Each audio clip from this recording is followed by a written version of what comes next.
So when starting a new gaming company in Finland, the typical way is that the company first contacts the government and tells that this is the thing we are doing and this is what we are interested in, what kind of services can you provide to us?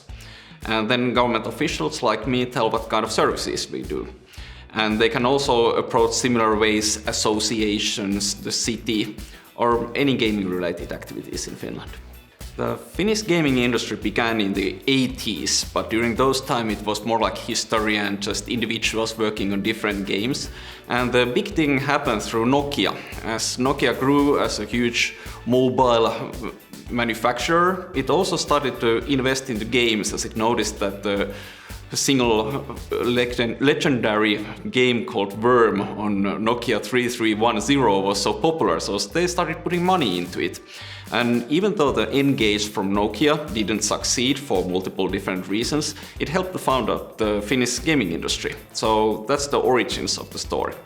The most important initiatives probably on the government side was that the government started to see game industry as something that Finland should invest on. Because Finland as a country, we don't have natural resources. Our major resource is human minds. And games are something that definitely require them. So programmers, artists, designers. And government early on, in early 2000, started to invest through, it was called Tekes at that time, Business Finland. They created SGA program, which was continuation from the SGIN system that was happening in Finland. And for those who don't know what is SGIN, it's called it's kind of this computer festival where before the internet was a big thing, people just brought their computers to a huge hockey stadium and played video games together. And that was the place where people started to program together and develop game companies. The success behind the gaming sector in Finland, I think it's about Finnish mentality and also the weather. Since the Finnish weather is plainly horrible, to be frank, for about 95% of the year. Finns spend a lot of time playing video games, staying inside, so they had a lot of background there. And of course everybody knows the successes, but there are a lot of games that never succeeded. I personally made many of them. So the industry itself is sort of like self-healing in a way that Finns are pretty brutal on their feedback for each other. Peer reviewing is quite common, that people tell that this is really good in your game and this is not, and this is what succeeded for us. And this kind of giving free open opinions to each other helps a lot. And of course the government is really open, so you can pretty much trust the people working in the government, said by a person working in the government. so there is not sort of like corruption in Finland. You won't get the money because you are family to somebody, but because you actually have everything together in your gaming company, that you have the pieces required that you actually succeed. You have good people in the company, you have a good financial background, you have a good business idea, and then you start to build the package together and the government aids you in the sectors that you need the most help in.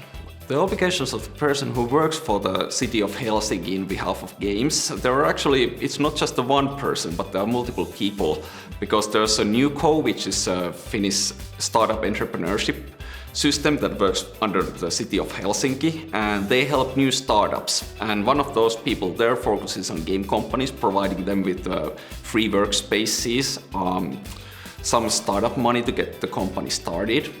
Besides them, there are multiple others. We have also for virtual reality, we have the Finnish Virtual Reality Association, which provides the free office spaces, free work devices, shared equipment.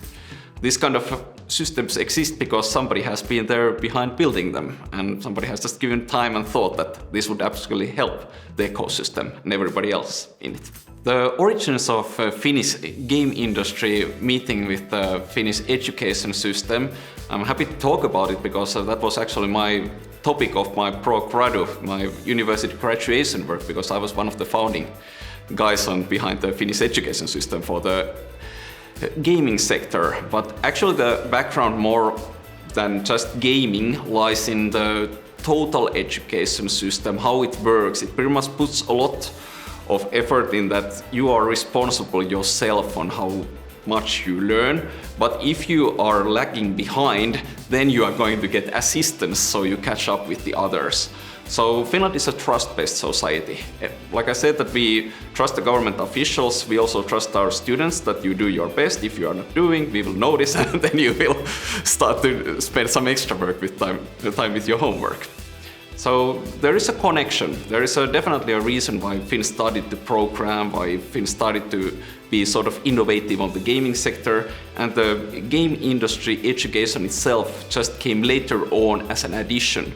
But I don't personally think that it's necessary. It's helpful, but you actually learn by doing in game industry. It's a handicraft.